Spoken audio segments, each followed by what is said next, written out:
cool. Yeah. I've been watching Trailer Park Boys movies, and Ooh. I've been going back and watching the Trailer Park Boys show. I've actually never gotten into that show, but everyone has always like told me how funny it is, and like I would appreciate it so much. You have to start with the movies so you get a good, solid introduction to the characters. Yeah, I know. All I know is Bubbles. That's the only character I know. Isn't that his name? Bubbles? Yeah, the guy there's with Bubbles. the big glasses? Yeah, there's Ricky, Bubbles, and Julian. So the premise of the show is fucking hilarious. There's these 3 criminals that live in a trailer park in Canada, and the start of every season is them getting out of jail, and at the end of every season is them going back into jail. That's funny. So and they interact with their camera crew. They just call them documentary people. They're like, oh, these documentary people are here. So it feels like you're watching Cops, but it's not cops because they're just these criminals getting into mischief all the time. That's funny. And every movie is the same way. It starts with them getting out of jail, and at the end of the movie, they go back into jail. And I would say if anyone's going to watch it, I would say if you're going to watch the show, start at season 7. Season 7, I think, is the best season. And it's because that was the last season before it got canceled, and then it got rebooted like 10 years later, and then season 8 started. So there's like a weird mix. And basically what happened is the boys, Ricky, Bubbles, and Julian, bought the rights to their show from the documentary people? from the network, and then they decided to keep on going. But I'd also say, wait, are you talking about in real life or in the show? no, in real life, So not Ricky, Bubbles, and Julian, whoever the actors are, bought the rights. they own the show. Yeah. Yeah, the actors who were playing those characters bought the show, not the actual people. Yes. Bubbles. Yes. Okay. Yes. Gotcha. That was where I was confused. And then, so the movie is, the first one's called the Trailer Park Boys movies. I say start with that one, and then watch Countdown to Liquor Day, which is just fucking hilarious. That's also a good one. And then I'd say go watch season 7 and watch it all the way through. But I've been enjoying more of that type I'll of have to stuff. check it out. I don't Once know. I finish Breaking Bad. There's just something about YouTube videos recently that I'm like, as soon, like I'll see, like, I'll be like, oh, that's cool, and then I don't. You put it in your watch later, but then you never watch it. I either put it in my watch later, or I press play, and then about 2 minutes in, I think to myself, I don't give a fuck, and then just move on.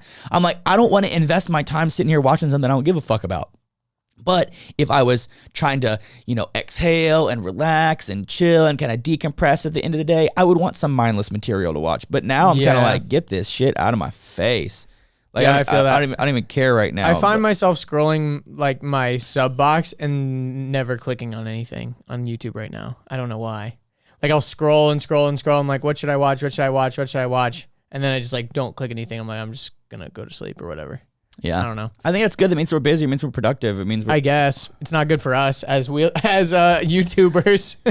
Yeah, but as putting out 2 videos a week. Yeah, So but it is true. It's kind of a weird time, but I think a lot of people are still watching our stuff. Unfortunately, ad rates are down pretty badly, like on YouTube. So buy our merch, I guess. Yeah. If you are if you are watching YouTube stuff, Sunday the Shorty Awards is gonna be going.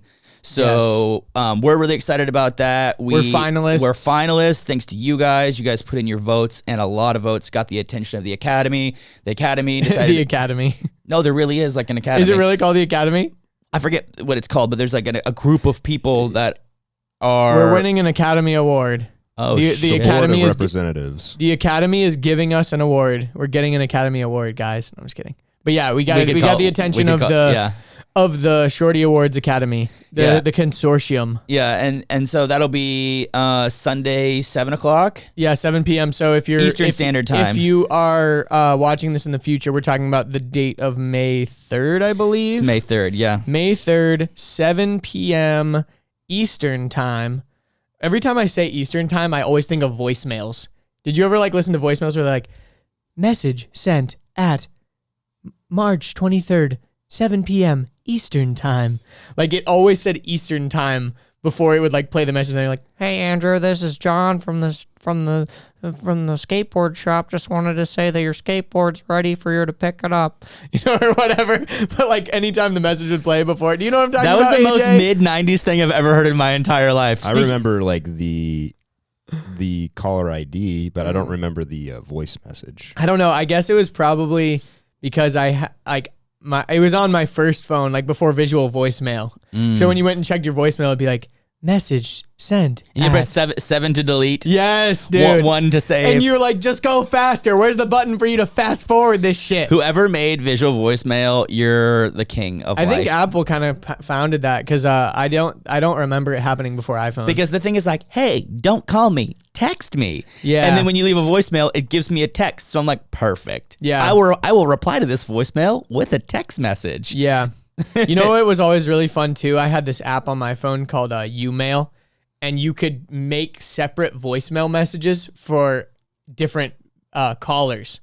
So if my dad called me, he'd hear a different voicemail. Yo, inbox. Dad, sorry, I'm not available right now. I'm probably doing the ripstick down at the park at the hockey rink. Hit me up later. Yeah, but it was funny because you could prank people with it, and so it'd be like, "Hey, Dad. Oh, this is my voicemail. Gotcha." You know what I mean? Like you could prank people even harder than. I had a friend of mine. His dad, their regular voicemail is like, "Hello, you've reached Chris and Melanie DeLarco." Yeah, so that you would start talking, and then you're like, "Ah, shit, it's the it'd be like, voicemail." Hello, I'd be like, "Yo, is Malachi there? You have reached that." Oh, son of a, like. And this was before blocking, so you could also make it so that the voice, like if you wanted to block, quote unquote, block a certain person, you could make the voicemail like one of their standard things, like boo-doo-deep. The number you have dialed has been disconnected. Or is no but it longer in wasn't really service. disconnected, Yeah. but you could make that person Message think it was. 411. Yeah, yeah. Boo-doo-deep. Message Here's how to 411. No, wait. Boo-doo-deep. How to apply your Wheels to Walking temporary tattoo. Hope you enjoyed that clip. If you'd like to see the full episode, click right here. If you'd like to subscribe, click here. If you'd like more clips, we got 2 more right over here.